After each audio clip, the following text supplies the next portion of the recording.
All right, time for full-on football. This is the Patriot Football League Game 1 of Week 2. Plattsburgh at 1-0, traveling to face Columbia at 1-0. Plattsburgh has won the coin toss, and the kickoff for Plattsburgh is out to the 30-yard line. All right, both teams are using 10 for offense, a 4 for defense. This is our chart die. So this would be an easy game. They're both using the exact same dice. This should be higher scoring, or at least one team should be effectively higher scoring. Ooh, 10. Columbia's going to take over right there after a missed punt. So big return for Columbia, and they're going to take over right there. This is a huge chance for Columbia to score the game's first points. Yeah, 9 minus 4 is 5. That's gonna be something. 1, 2, 3, 4, 5. Yep, it's a extra point. I mean, it's a touchdown run by Johnson. New to the Columbia Coolers. Johnson coming in as this had been a 7-man team, now an 11-man team. Johnson run TD, so he's effectively a rookie. PFL by Devin. But Columbia at home in front of hometown fans take the lead. All right, the kickoff is going to take it out to the 30. So Plattsburgh's been getting some decent kick returns here. And it's going to be 20 yards, 10, 20, and the turnover is a TOD. They went for it at midfield. Oh my God, Coach Tony Church. How did he go for it? On a pass, so they dropped back. Tony Church went through it, tried to pass, and Howard got the sack. So it's going to be a TOD. Howard with a sack for Columbia. This is a 4th down stop. And I always record big plays. That is awesome, because then we start to learn how these guys are affecting, the defense is affecting games. That's huge for Columbia with a chance now at midfield to do some damage. It's going to be a loss of 20. Oh man, how did they lose it? 9. 9 is interception return. Holy cow, who picked it off? 9. It's going to be Ramey. Ramey is a stud. So Columbia, Franklin, intercepted by Plattsburgh's Ramey. And Ramey is a stud. He was one of the highest rated players in the old game, and he's going to turn this game around. Plattsburgh now with that interception, he's got a great chance to score here against the Coolers, and it's going to be 40. I think they're going to score 1, 2, 3, 4. Yep, they're going to also score. Franklin, it's going to be 1. It's going to be a run touchdown by Agajanian, the best back in the game. And again, we're going to end up with a missed PAT. That is Washington. PAT fails. And folks, the crowd is in it now in a 6-6 game. Kickoff for Columbia out to the 30. Columbia's looking good, man. They just threw a pick, though. But Columbia looks almost like they have in their past seasons. We'll see how this turns out after a couple of weeks. It's going to be a 40-point gain. 1, 2, 3, 4. And 3. And 3 is a punt. So Columbia will end up punting on their final turn of the first quarter. That wraps up the first quarter. Plattsburgh 6, Columbia 6, and the first quarter gone already. Columbia fans, Coolers, here in the icebox. Frank Tarkenton, coaching Columbia the last few years, he has kept them competitive. And Plattsburgh in the second now takes over from right there.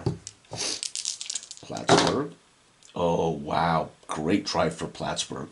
1, 2, 3, 4, 5. However, 7. Looks as though it might have been a punt that gained them the most yardage there. Columbia now effectively, we're having a little bit of back and forth action here. Oh, Lord. 20. Oh, no, it's going to be a Plattsburgh defensive touchdown. Columbia 5. Unbelievable. It's going to be a punt return touchdown for Justin. Punt, and Plattsburgh with a PRTD return by Justin. Extra point is good, folks. The away team, the fans here in Columbia can't believe it as Plattsburgh has scored on a punt return. Columbia gets the ball on a 30-yard kick return. And the fans here stunned as Plattsburgh's up 13-6. It's going to be 30, 1, 2, 3. And 6 was a punt. And Plattsburgh now with their second possession. We do not count any punt kick returns as a possession. It happened on Columbia's turn. Now we're on Plattsburgh's second turn of the quarter. Oh, and they're going to lose 20. Wow, this is a defensive game. You would have thought these two teams, these offenses would be chewing up real estate, but it just isn't happening. It's amazing. These two teams hate each other. They go way back. So lost to 20 on 7 on a fumble recovery. Wow, who fumbled the ball? It's going to be 10. It's going to be Agajanian fumbled the ball away. He's leading the league. He has 4 fumbles lost. And who recovered it for? It's going to be Wyans, the defensive end for Columbia, recovered the fumble. And Columbia now with their third and final possession in the first half. They need to do something. They are in great situation to do it. They're only 2 away for some type of score. And 10 minus 1, it's a touchdown. 9 is a touchdown pass from you-know-who. Franklin throws his 3rd TD of the year already. Pass TD to Dwellin. To Pennywell, the tight end. And the PAT's good, and the fans erupt as that gives them a 14-13 lead. Plattsburgh has one more turn, and they're out to the 30. What a game. Columbia up at home, 14-13 in the icebox. Oops, don't need this. It's going to be 10, and 9 is the turnover, is a punt. And that kills the second quarter. First half's over, folks. 7-7, unbelievable. Wait a minute. How could it be 14? They had 6. It's 13-13, excuse me. 13-13. I forgot Columbia also missed a PAT on their first touchdown. So there you have it, folks. First half's in the books. Both teams 1-1. They're both rated 10-4, 10-4. I would expect it to be a close game until these dice start to betray one, until one of these teams quits executing or continues executing on defense. Columbia gets the ball to start, and in a way, that's a bad thing because you're closer to your end zone, which, as you've seen in this game, 120-point loss from the touchback line, and you've given up a touchdown on defense of some kind. So really, you kind of want them to receive kickoffs. Right? 7-0, but Columbia's got the offense to get it done. They're going to go 60, 1, 2, 3, 4, 5, 6, and it's going to be a missed field goal. Oh my God, Devin misses a field goal. The field goal missed was of 22 yards, so somehow, some way, field goal no good. That would have given them a lead. The fans groan as Devin trots off the field, having blown it for the Columbia Coolers. Oh, this is a brilliant drive. They're executing perfectly. The Coolers in the wrong defensive, either missing tackles, making penalties, who knows. But 80. 1, 2, 3, 4, 5, 6, 7, 8. They're going to get a field goal from Washington. And the crowd now getting nervous as they have seen in 7. The field goal was of 28 yards. And it is now 16-13. The Platypus trying to remain undefeated, and to do it on the road in the icebox would be really something special. Nope, they're at the 20 again. Columbia, 5-3. They're going to get 20, but they give the ball up right there on a punt.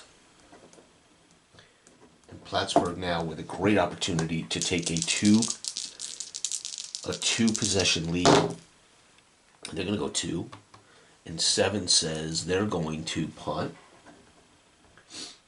Columbia's final turn of the third quarter. They're down by 3.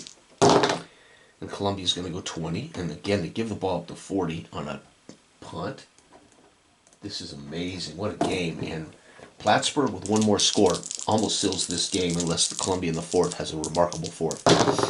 4-4, stalemate, 3. 3 is going to be a punt. So they get driven back, they punt, it's returned out to the 40. And that ends the quarter, folks. Oh my gosh. 3 for Plattsburgh, a missed field goal for Columbia. It would be 16-16, but Columbia missed a field goal. Columbia takes over at the 40. Oh, and Columbia gets just 10-1. It's going to be a turnover on downs. They went for it. Columbia, desperate in the fourth, goes for it. How did they go for it? 5. They went for it on a run play. It won't matter who, but it's going to be a run. What I'm looking for is this type of stop. Jones, the cornerback, comes up. 4th down stop by Jones. Jones was the single highest rated defensive player in the grid zone game. So to see him come up and say hammer Dwellin on a 4th and inches run and drag him back would be so cool. And that's going to help Plattsburgh's chances now. They're at the 50. They've already got a 1-score lead. 80-12, they're going to score again. 1, 2, 3, 4, 5, 6. They're going to get another touchdown. 5. This one, a running touchdown. Agajanian getting 2 TDs today. But unfortunately, we get another failed PAT. It's going to be 22-13. Now, I don't mind that because it's fictional. And there's all kinds of reasons they can be missed. They could have been a 2-point conversion. Considering they needed to, 2-point conversion, botched, a blocked PAT, a missed PAT. It doesn't matter to me. I'm okay with PATs not being 100%. However, you could change the rules and just say that's a touchdown, and or you could change the rules and add a PAT roll. You just roll the die, and if it's a 10, we miss. Yep, we made it. So very simple to add a PAT rule. Again, with a D10 in the game, that's a 90% effective kick. Boom. You could even add field goals. However, when you hit the FG, you've had to earn it, and it's abstract. So I wouldn't kick field goals. But you could say effectively this earns you a shot at a field goal, and then go with the normal base field goal percentage. In the league now, I think it's about 80%, and 19 is good. But I would not do that. I mean, the game, you have to literally get off the field to give a shot at a field, or to get a field goal. So that you change effectively the abstract realities of how this is being decided on the field. You're technically rolling for what happened after the drive. So if you roll for PATs and field goals, you're effectively negating how what this game does different than any other football game. Once it's all decided, you're rolling to see how the team has the ball where they have it. It's really, it takes a minute to get your head around the fact you're actually rolling after everything's done, which is pretty cool. Agajanian with his 2nd touchdown, his 3rd touchdown, 4th touchdown on the year. As I said before, he is the best back in the Patriot Football League, and he is producing points for Plattsburgh to prove it. And Columbia now is in big trouble as they are down a complete, they're down more than 8 points, they're down 9 points. So Columbia is going to probably lose this at home. The fans certainly getting disgruntled here and nervous, and it's going to be a 20-yard gain when they give it up. They're going to give it up on a punt. Plattsburgh, again, if I were to be noting these, and what I would do is start logging numbers, because then you can look and say, oh, Plattsburgh was in their territory the whole game. 80-4, they're going to score again. 1, 2, 3, 4, another field goal. So Washington may have missed some PATs, but he's making up for it with field goals. They drive down, they kick a field goal. This field goal is 22 yards. It's now 25-13. And Plattsburgh has sealed the deal. The fans here are starting to go home. They don't want to hang around and watch Plattsburgh celebrate on their field. So fans are beginning to leave the stadium here at the Ice Box. Mr. Branham, looking down from the owner's box, cannot be happy with this debut at home against Plattsburgh. But Frank Tarkington, the coach of the Coolers, has something in store as they get a masterful late drive. But it's too little too late. 80, 1, 2, 3, 4, 5, 6, 7, 8. It's going to be another PAT miss. Devon. It's going to be a touchdown, a 10, I should say. 10 is a running TD for Franklin. So Franklin scoots in from the quarterback's position on a quarterback sneak. PAT fail. And that's going to make it 25-19. And that's it for Columbia. However, they could win this ball game if these guys get the kick and then they make a bad move. Columbia can still win this. 2, they're going to go out to the 30. So if I effectively roll a 4, if I rolled a 4 and a 1 on this, 1, 2, they would be back 3. 1, 2, 3 would be a 3-point gain. Nope, they can't win it. I thought maybe they could win it. But either way, they could still score 3 here. Columbia could still score 3 in the reigning moments. No, they're going to give up 70. 1, 2, 3, 4, 5, 6, 7. They're going to give up a field goal. So Plattsburgh not wanting to leave here with Columbia with the final say. They drive down and kick a 28-yard field goal to let the league know they were in complete control of this football game. Holy cow, we're going to get 6. We're going to get 12 points from Plattsburgh in the 4th. We're going to get 6 points. So we've got, let's see here, 13, 14, 15, 16, 28 to 13 to 19. Plattsburgh is 2-0. Columbia now 1-1, folks. And what a great game. Agajanian scores early and scores 3. Let's see, he scores twice. He fumbles again, 1 away.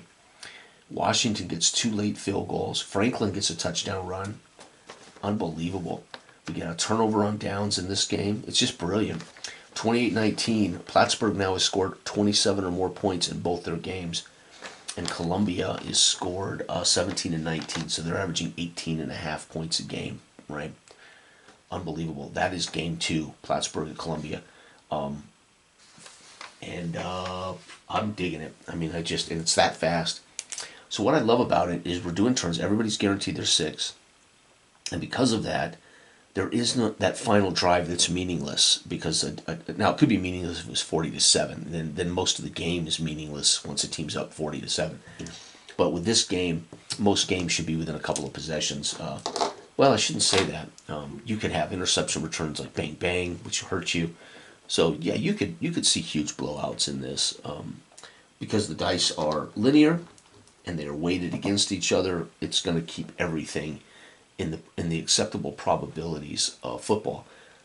The only probabilities people are going to freak out about is missed PATs. But again, a simple optional rule would just be to roll. If you don't roll a 0, you get the PAT. That should be touchdown PAT question mark on the board, and then you would know to roll for the PAT. Anything beyond that's an automatic 7. Obviously, the first step is a field goal, which is automatic, already decided by the quality of the drive. So the only thing you might want to adjust for those who don't want to see a lot of missed PATs is just roll to see if they miss the PAT. A matter of fact, I'll probably start doing that because I'm okay with it, but that game had 1, 2, 3, 4, 5 missed PATs. So that's way too high, right? Unless you literally had a kicker injured and you had a backup trying to kick. But even then, maybe they were going for 2. So the first one missed. So you could account for the failed PATs later in the game as both teams lining up at the 2, trying to get in for 2-point conversion to make up for that. So maybe they only missed 1 each. The remainder were 2-point conversion attempts that failed, right? That's exactly how you could narratively see it. Did he miss PATs, or did they put the ball at the 2 trying to get 2 points to make up for missed PATs? And that makes sense, right? So narratively, again, you can explain why there were so many 6-point touchdowns in this game. All right, thank you for watching. Everybody have a great day. Goodbye.